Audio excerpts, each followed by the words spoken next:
பழைய சாதத்தை சாப்பிடுவதால் எந்த நோய் நொடியும் அண்டாது. நாள் முழுக்க பழைய சாதம் நம்மை சுறுசுறுப்புடனும் புத்துணர்ச்சியுடனும் வைக்கும். முதல் நாள் சோற்றில் நீர் ஊற்றி மறுநாள் சாப்பிடும் இந்த பழைய சாதத்தில் B6, B12 போன்ற ஏராளமான சத்துக்கள் நிறைந்துள்ளது. பழைய சாதத்தை சாப்பிடுவதால் நோய் எதிர்ப்பு சக்தி அதிகரிக்கிறது. பன்றி காய்ச்சல் உட்பட எந்த ஒரு காய்ச்சலும் அணுகாது. உடல் சோர்வு நீங்கி உடல் சுறுசுறுப்பாக இருக்கும்.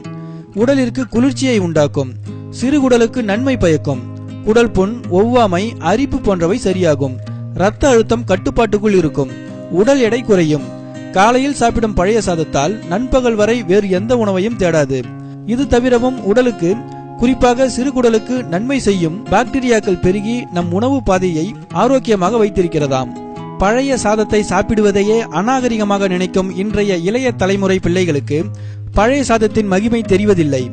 பீட்சா, பர்கர், பொரித்த உணவுகள் மோசமான உணவுகள் என்று உடலிற்கு தீங்கான விஷயங்களுக்கு காசு கொடுக்கும் பிள்ளைகளுக்கு பழைய சோற்றின் மகிமையை பெற்றோர்கள் சொல்லி வளர்க்க வேண்டும். நம் முன்னோர்கள் சொன்னதும் செய்ததும் பல உள்ளர்த்தங்களில் என்பதை புரிந்து கொள்ள வேண்டும். நம் சமையல் அறையில் உள்ள அஞ்சரை பெட்டிகளில் வியத்தகு விஷயங்கள் இருக்கின்றன. இதனை உங்கள் பாட்டிகளிடம் கேட்டால் தங்கள் அனுபவ அறிவால் எது உடலிற்கு நன்மை பயக்கும் என்பதை விளக்கமாக கூறுவார்கள். பழைய சாதத்தில் கொஞ்சமாய் உப்பிட்டு மோரை கரைத்து வெங்காயம் அல்லது பச்சை மிளகாயுடன் சாப்பிட்டால் கோடை வெயிலிற்கு ஜில்லென்று இருக்கும். கிராமங்களில் வயல் வேலை செய்பவர்களுக்கு தெம்பு எதிலிருந்து கிடைக்கிறது என்பதை நாம் தெரிந்து கொள்ளலாம். உடல் உஷ்ணத்தை தடுக்கவும் கண்ட வியாதிகள் அண்டாமல் தவிர்க்கவும் பழைய சாதத்தை உண்ணுங்கள். எங்கள் நிகழ்ச்சிகள் உங்களுக்கு பிடித்திருந்தால் சப்ஸ்கிரைப் செய்யுங்கள். மிகவும் பிடித்திருந்தால் உங்கள் நண்பர்களுக்கும் ஷேர் செய்யுங்கள். நன்றி, வணக்கம்.